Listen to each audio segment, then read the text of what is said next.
Hello students, तो n t का जो मैंने पेपर बनाया था जीएस का 200 मार्क्स का, ठीक है। तो एक स्टूडेंट के द्वारा ही लिखा गया है और एक साल के अंदर ही देखो इन्होंने काफ़ी मेहनत की है और अच्छे जो है इसमें उनका बहुत अच्छा रिस्पांस है।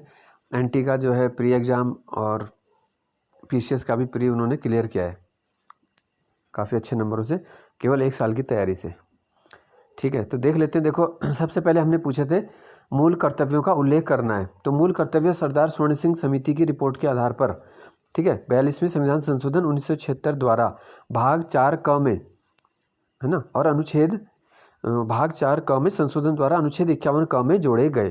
तो ये पूरा उसका उल्लेख आ गया। तो ग्रुप सी के लिए भी आप ऐसे ही पढ़ते हो कि भाई किस ईयर में संशोधन हुआ है, कौन से अनुच्छेद में जोड़ा है, तो डिटेल्स में वही हमें थोड़ा लिखने की प्रैक्टिस करनी होती है।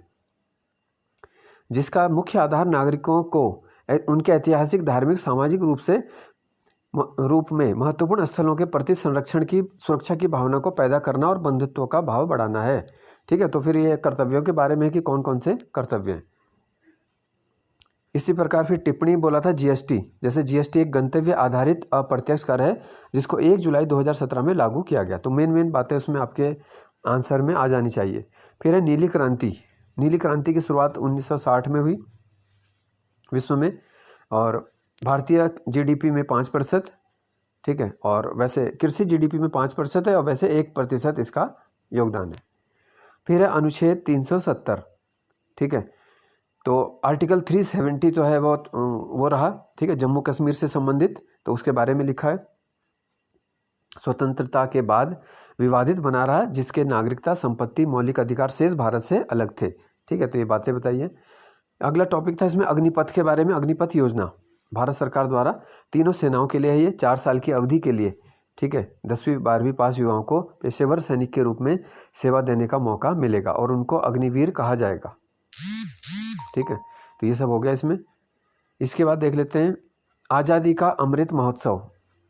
ये टॉपिक था 200 नंबर, 200 वर्ड्स के लिए, 100 वर्ड्स का, ठीक है। और अंक थे इसमें 10 अंकों का था, ठीक है। स्वतंत्रता की 75वीं वर्षगांठ का महोत्सव मनाने हेतु, ये बहुत इंपॉर्टेंट है, अमृत महोत्सव मेंस के लिए। और ये मान के चलो कि आपको जरूर ये क्वेश्चन पीसीएस या एनटी में जरूर देखने को मिलेगा, ठीक है। 12 मार्च 2021 से ये शुरू हुआ है, 15 अगस्त 2023 तक, यानी 75 सप्ताह के लिए ये चलेगा, ठीक है। जश्न के रूप में मनाया जाएगा और विभिन्न क्रियाकलाप के माध्यम से स्वर्णिम ऐतिहासिक स्वतंत्रता का जश्न पूरे भारत में हर्षोल्लास के साथ मनाया जाएगा, ठीक है। विभिन्नता में एकता को दर्शाने वाले भारतीय गौरवशाली संस्कृति और देश की आज़ादी के हमारे स्वतंत्रता सेनानी जैसे कालू मेहरा, वीर सिंह गढ़वाली, चंद्र सिंह गढ़वाली, भगत सिंह, राजगुरु, ये सब का वर्णन इन्होंने किया है, ठीक है। आज़ादी का डिजिटल महोत्सव, डिजिटल इंडिया में योगदान, आत्मनिर्भर भारत, भारत की रिच हेरिटेज कल्चर को हर भारतवासी, ठीक है। तो इसमें कोशिश यही करनी है कि हमें जितना एक ही लैंग्वेज का हमें इस्तेमाल करने का ये भी ध्यान रखना है, जैसे भारत की समृद्ध सांस्कृतिक परंपरा या इस प्रकार से हम इस्तेमाल कर सकते हैं। निष्कर्षतः आज़ादी का अमृत महोत्सव देश का आर्थिक विकास और सामाजिक प्रभुत्व को बनाने के साथ ही उनका हृदय से मनन करना बतलाता है, ठीक है। अच्छा, इसके बाद टॉपिक था रूस यूक्रेन संकट। वर्षों पुरानी सांस्कृतिक, भाषाई और पारिवारिक संबंधों का साझेदार, साथ ही भावनात्मक रूप से जुड़ाव है रूस यूक्रेन। सोवियत संघ के बाद दूसरी सबसे बड़ी शक्तिशाली गणराज्य है, ठीक है, रूस के बाद, जिसकी स्थिति रणनीतिक, सांस्कृतिक और आर्थिक रूप से महत्वपूर्ण है।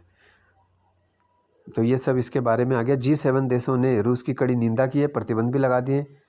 भारत ने इसमें किसी भी सार्वजनिक बयान देने से परहेज किया है।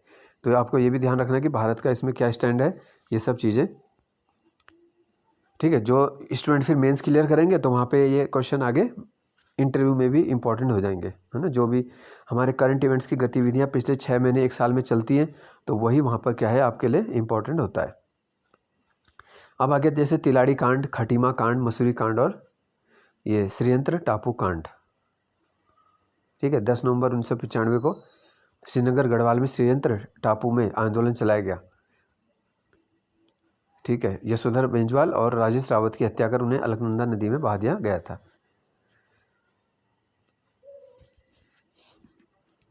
अच्छा, इसके बाद है टॉपिक नमामि गंगे।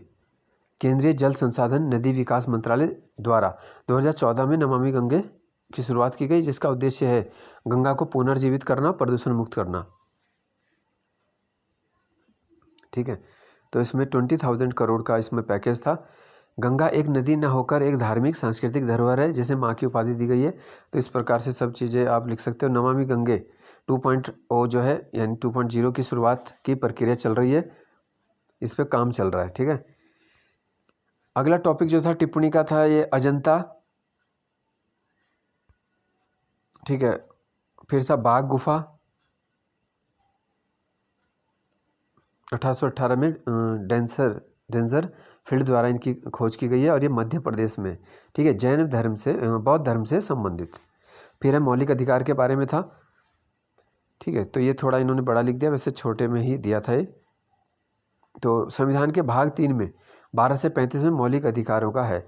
ठीक है, जब छोटे में लिखना है तो केवल हमें मौलिक अधिकार का महत्व वगैरह बता देना है बस, और बड़े में लिखना है तो ये बिल्कुल सही है। फिर जो मौलिक अधिकार को देखो बना के दिखा दिया इसमें कि समानता का है, स्वतंत्रता का है, शोषण के विरुद्ध।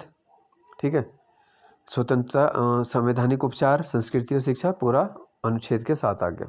तो इस प्रकार से आप डायग्राम बना के दिखाते हो तो एग्जामिनर के लिए भी आसान हो जाता है ना, देखना, और थोड़ा इम्पैक्ट पड़ता है उससे, जैसे फ्लो चार्ट के रूप में, है ना, या ऐसे सर्कल बना के आपने दिखा दिया, बॉक्स में दिखा दिया, इस प्रकार से कुछ अलग। क्योंकि देखो नॉर्मली हर स्टूडेंट लिखेगा, तो जब थोड़ा सा आप अलग लिखोगे तो थोड़ा सा अलग मार्क्स भी मिलने के चांसेस हैं। फिर है दक्षिण पश्चिम मानसून। भारत एक मानसूनी जलवायु है, इसके बारे में बताया। फिर दक्षिण पश्चिम मानसून कितना प्रभाव डालता है और क्या इसका महत्व है। ठीक है, इसके बाद था बौद्ध धर्म। फिर उत्तराखंड के स्थल थे कालसी, द्वाराहाट, त्रिजुगी नारायण और हेमकुंड। फिर है स्वामी मनमथन, जो उत्तराखंड के व्यक्तित्व हो गए। ठीक है, दक्षिण भारत से आए समाज सुधारक जिन्होंने रूढ़िवादी सोच पर प्रहार किया। उत्तराखंड के चंद्रबदनी मंदिर की पशु बलि को, ठीक है, समाप्त किया। और अंजनी सैंड में भुवनेश्वरी महिला आश्रम को क्या किया था, स्थापित किया था। फिर है Swami Ram Himalayan institute hospital trust की इन्होंने स्थापना की है। ठीक है, सुंदरलाल बहुगुणा और गोविंद वल्लभ पंत, प्रसून जोशी जो है ना, जिन्हें ऐड गुरु भी बोलते हैं, प्रसून जोशी अल्मोड़ा में जन्मे कवि, लेखक, सिनेमा के गीतकार, जिन्हें राष्ट्रीय पुरस्कार भी मिल चुका है, वर्तमान में सेंसर बोर्ड के चेयरमैन है। फिर है लक्ष्य सेन, जूनियर बैडमिंटन खिलाड़ी अल्मोड़ा के, 2018 जकार्ता में इन्हें स्वर्ण पदक मिला। फिर है वंदना कटारिया, इन्हें आप जानते ही हो, बेटी बचाओ बेटी पढ़ाओ में भी उत्तराखंड ने इनको ब्रांड एम्बेसडर बनाया, और टोक्यो ओलंपिक में इन्होंने हैट्रिक जो बनाई थी उसके बाद इनका नाम जो है ये ऊंचाइयों तक पहुंचा।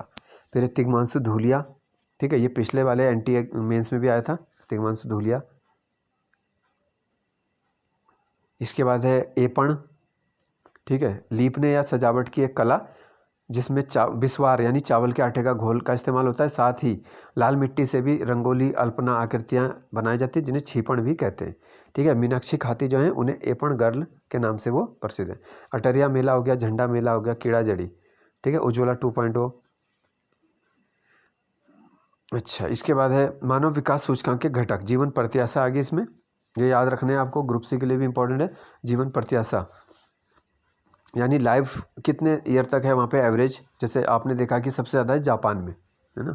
तो जिस देश में अच्छी हेल्थ फैसिलिटी होगी, अच्छा पोषण होगा, तो वहाँ पे नेचुरली है कि एज, औसत आयु बढ़ जाएगी।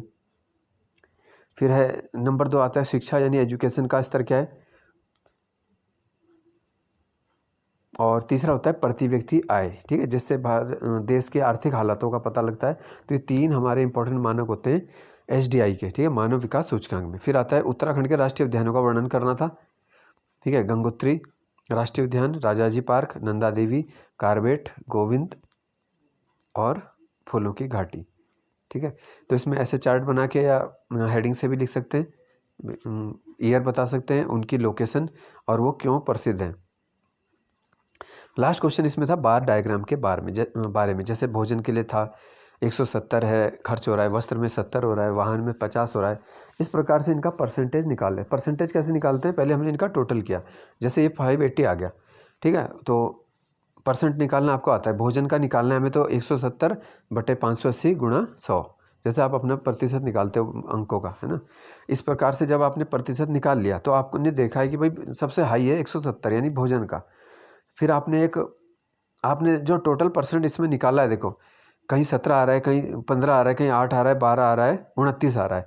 तो आपने एक एवरेज ले लिया कि भाई मैक्सिमम 29 है, तो हमने 0 से 30 तक का ले लिया, ठीक है, 0, 5, 10, 15। तो परसेंट के अकॉर्डिंग आप चलोगे, 50 तक होता तो आप वहाँ तक चलते, है ना। तो भोजन का आपने बार डायग्राम बनाया 29.3 अप्रॉक्स, वस्त्र का बना दिया। तो ये बार डायग्राम का यूज क्या होता है, देखो फ़ायदा क्या है, आप देखते ही बता सकते हो कि वाहन के मद में सबसे कम धन खर्च हुआ, भोजन में सबसे ज़्यादा हो रहा है, दूसरा कौन है, तीसरा कौन है, कुछ भी हम देख सकते हैं। तो बार डायग्राम, परसेंटेज बार डायग्राम का ये इस्तेमाल होता है, ठीक है। तो फिर हम अगला टेस्ट अब हमारा निबंध और पत्र लेखन का होगा थर्सडे को, उसको भी हम फिर डिस्कस करेंगे। धन्यवाद।